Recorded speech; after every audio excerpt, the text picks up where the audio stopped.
Golf Destination, presented by Goslings of Bermuda, the taste of Bermuda. Coming up on Golf Destination, presented by Goslings of Bermuda, we visit a course that has been a New England favorite since the day it's opened, the Sugarloaf Golf Club in the Carrabassett Valley in Maine. It's always considered one of the best golf courses in Maine. There are so many memorable holes here, it is often said that there are 18 signature holes. Stay tuned, Golf Destination is right now.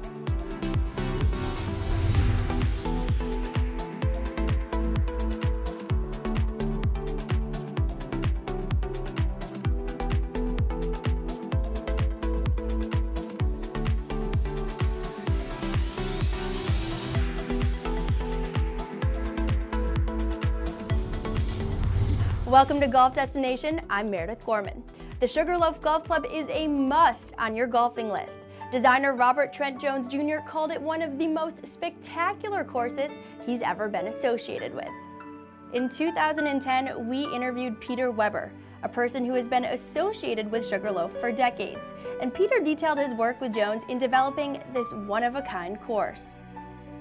We'd had some discussions back here with Sugarloaf about trying to make Sugarloaf a four-season resort. We talked to the town, and there was some interest here in building a golf course. And I told Mr. Jones that, and I said, you know, we don't have any money, but we're really interested in maybe doing something. And I didn't know Mr. Jones at that time, but I knew of him, of course, and I was anxious to talk to him. Jones had moved from New Jersey to California, but then as he saw what was happening in mountains and so forth, he wanted to get something in the east. And he saw this as a great opportunity for him to design a mountain course and get his name in the east. Later that year in September, I got a call from Bobby, and he was in Boston. He said, I want to fly up and see what you guys have got. He said, Pete, can we get an airplane? And I said, sure. So we flew up over the mountain and came up, flew up the Carrabassett River. He said, Pete, that's where the golf course should be. Who owns that land? And I said, well, I own part of it, and Sugarloaf Mountain owns part of it. And he said, well, that's where it should be. He was terrific. He was back here a lot, and he was fun to work with. He did just a wonderful job, but he also credited the land we had. It just lent itself to a great golf course. And you know, the accolades that we've had, I mean, the first 24 years we were #1 in Golf Digest ratings, and that's unheard of for the state of Maine. So I would say it far exceeded anything that I thought we would ever get. This was total wilderness, and while we were building this golf course, there were still no roads in here. We had to build a road in to build it, and then eventually we built the West Mountain Road and started the development. Right from the start, the town has been very involved in this. It's been a great partnership through the years, and we've been very, very fortunate. What's been great about it is it's totally changed the culture of this area. And it's a four-season resort now, and people have come up here, built homes, and retired up here, and summer's very active. It's just changed everything up here, and it's great. We've continued through the years to try to make the course more playable. For instance, we used to have a bunker right in the middle of the ninth fairway at 200 yards. And I called Bobby and I said, Bobby, that doesn't make any sense that that bunker's in the ninth. He said, Pete, go ahead and do what you want to. So we removed that bunker. Through the years, we've tried to make it more player-friendly. And we have. We've added quite a few front tees for ladies. As we continue to get more and more ladies play, cleaned out the woods. That's one of the biggest changes we've made. It's 25 years that we've been open, and I'm still here and still enjoying it. What really excites me is people that, after they play it, you know, come and say, boy, what a great experience this has been, and it's just a beautiful golf course, and I couldn't be more proud of what we have here.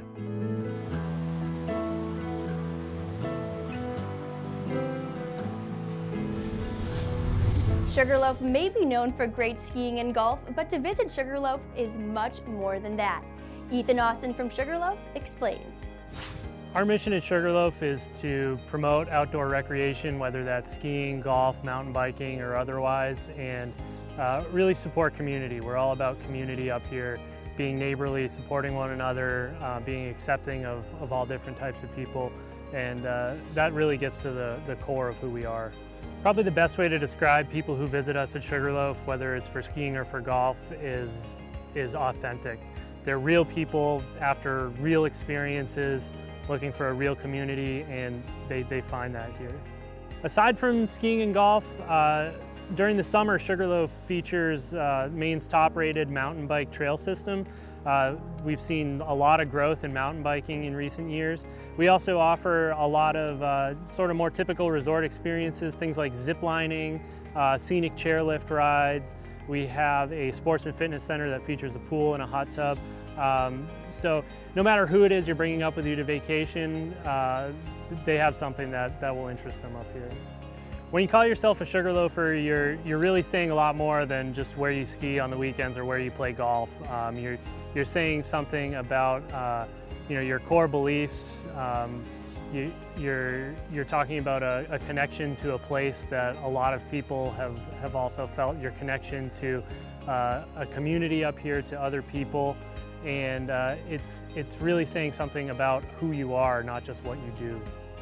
Certainly Sugarloaf is best known for our skiing and our golf, but it's really community that we do the best. The Sugarloaf community is really unlike any other.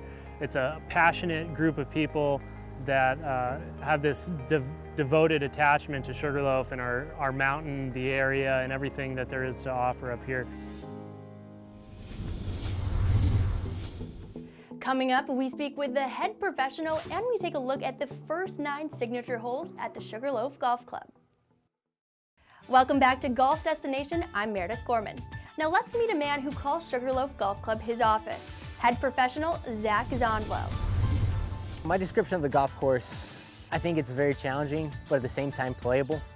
We have a lot of forced carries, dog legs, so if you're a little wayward off your tee shots, you're going to struggle, but if you can find the center of the fairway, you're going to have a great chance of having a good day out here. Our course play is pretty fair for everybody.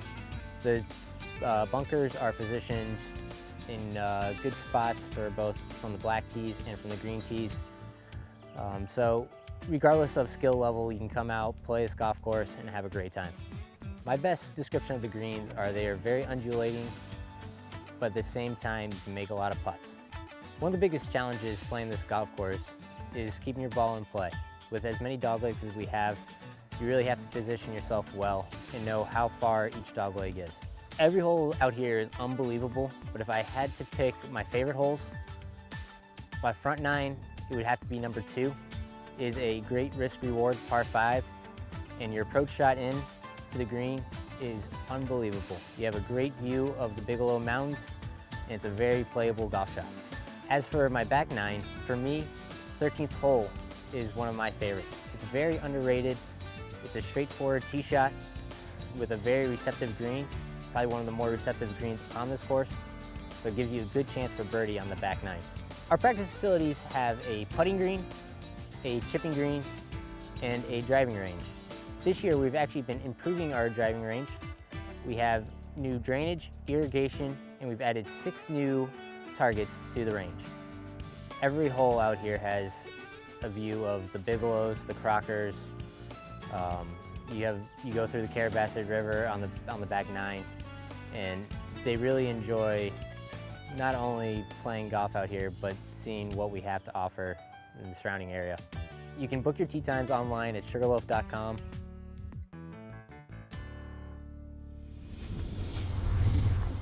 Thanks, Zach. Bill Jones now joins us to give us a tour of the front side of the Sugarloaf Golf Club.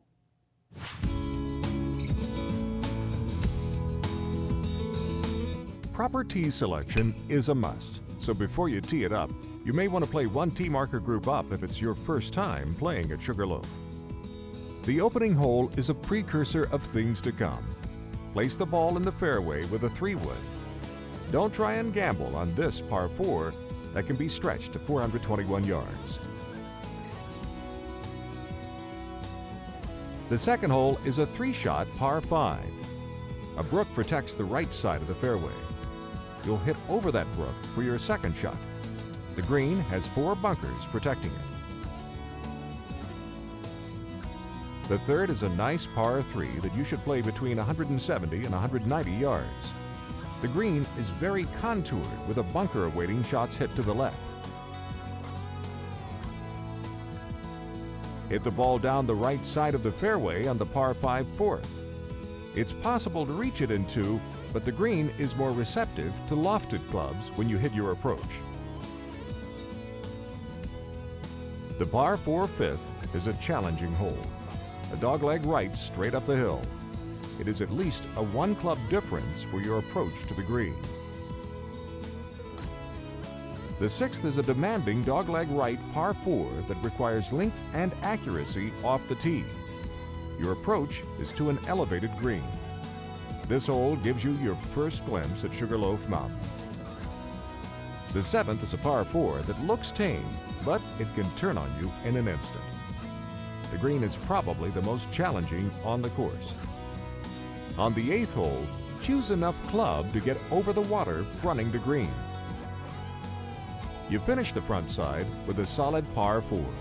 Bite off as much of the corner as you can stomach to put yourself in a good position for birdie. The lie on your approach may be uphill. The phrase, "the best is yet to come," is sometimes overused. But when talking about Sugarloaf's back nine, it's dead on.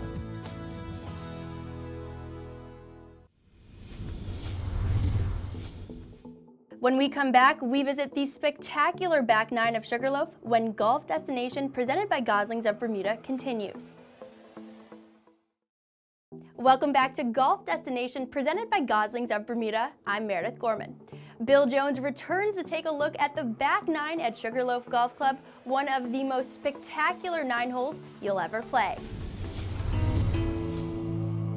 When you stand on the tee at the par 4 10th, you're looking at one of the prettiest golf landscapes in the country. This short par 4 is lined with 6 bunkers.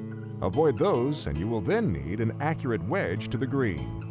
If you're long, your ball will be enjoying another Maine attraction, whitewater rafting. Could the 11th tee be the most beautiful tee shot in America? It is one of the most photographed holes. The green awaits your tee shot 128 feet below you on this par 3. The ever-present Carrabassett River meanders through this hole and will continue to throughout the back nine. When your heart has stopped racing, the par 5 12th is next on your card. 2 sets of tees on either side of the river offers uniqueness to the hole. Plod along with a good drive and second shot, and you'll have an easy approach to the green. Pay attention to the pin placement. This green offers a lot of movement. The par 4 13th has 4 bunkers on it, and it is very narrow. The Carrabassett River again makes an appearance on the left side of the green. The 14th is another par 4 that commands accuracy off the tee. The approach is one of the prettiest in New England as you head over the Carrabassett to a green that can be easily missed. The par 3 15th is a beautiful hole. This features a shot of 170 yards over water. The 16th is the last par 5 on the course, and it offers a great chance for birdie. Your approach is to a green with 2 bunkers. Sugarloaf Mountain looks down upon you in the background. To par out at Sugarloaf, you're going to have to earn it. The 17th is a par 4 dogleg left that plays uphill. Don't be short on your approach or you'll be in the deep bunkers fronting the green. Pull out the driver on 18 and let it loose because this par 4 plays uphill. The green is surrounded by bunkers, but missed hit shots to the right will offer the opportunity to chip it on. Sugarloaf is an experience that anyone who has played golf in New England must play at least once. There was a whole bunch of us that had graduated from CVA at the same time. So for many summers, I actually worked the course, and I'd go out and hit balls on the range and stuff at that point. And then in '05, after I won the World Championships, got picked up by Nike. You know, I'd always done action sports, and kind of prior to that, all my summers have been spent whitewater kayaking and everything. And Nike was like, "Yeah, you want a set of golf clubs?" And I was like, "Well, yeah, you know, I'll try it out." And so it was really just a few days, and I got completely hooked. As anyone at the pro shop could tell you, I pretty much live here in the summers now. We've got a constant Facebook post going between me and one of the ex-greenskeepers on our summer-long matches, and I'm out here 5, 6, 7 days a week. So I love the course, and it's become a integral part of all my summers here. The greens are typical Trent Jones Jr. greens. Huge undulations, very defined landing spots on the greens. That's part of the challenge of this course, and I absolutely love that. I'll be looking forward to finding out where the pin placement is as I'm coming around on certain holes and trying to, stick it close. It's a lot of fun. For people who like a challenging game of golf, it's a must-hit in New England. It's absolutely amazing.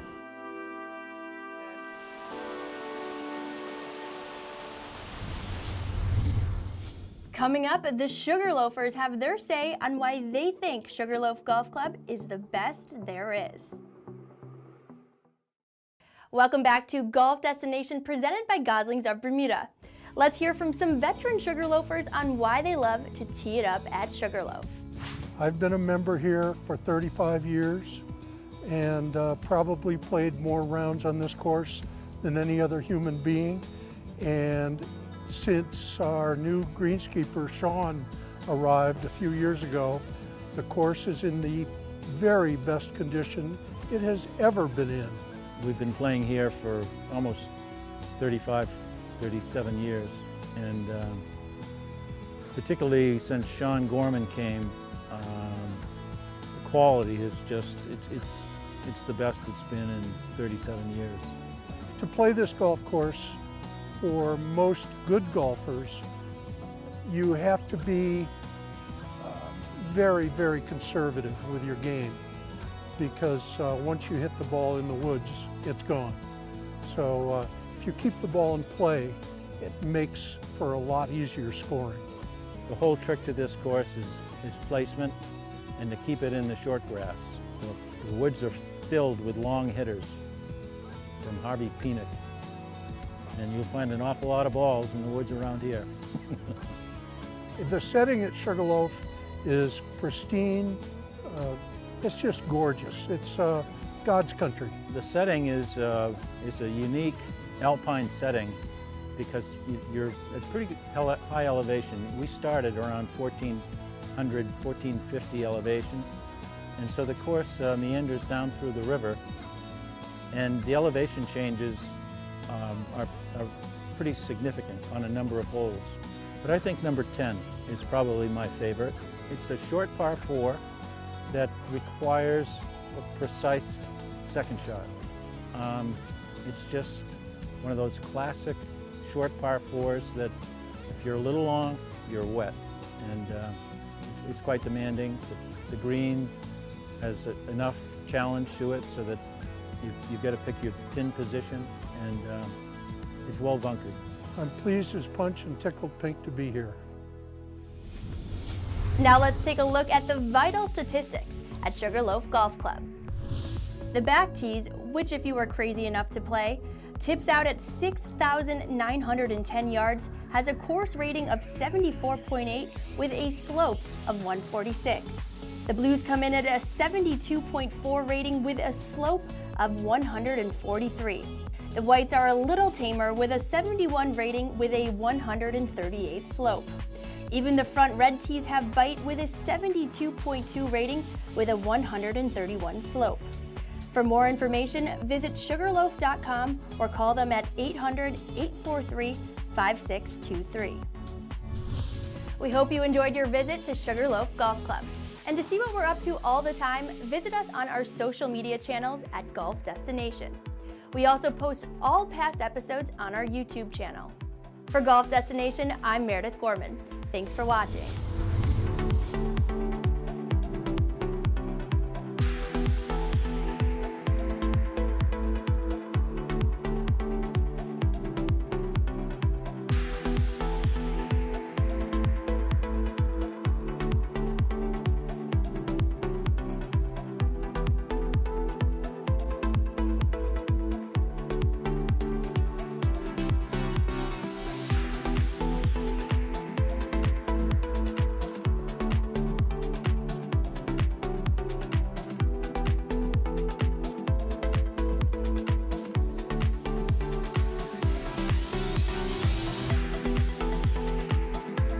Golf Destination is brought to you by Goslings of Bermuda, The Preserve in Wyoming, Rhode Island, Link Soul, make par, not war, the Abaco Club, barefoot luxury in the Bahamas, Avidia Bank, 47 Brand, Delta, keep climbing.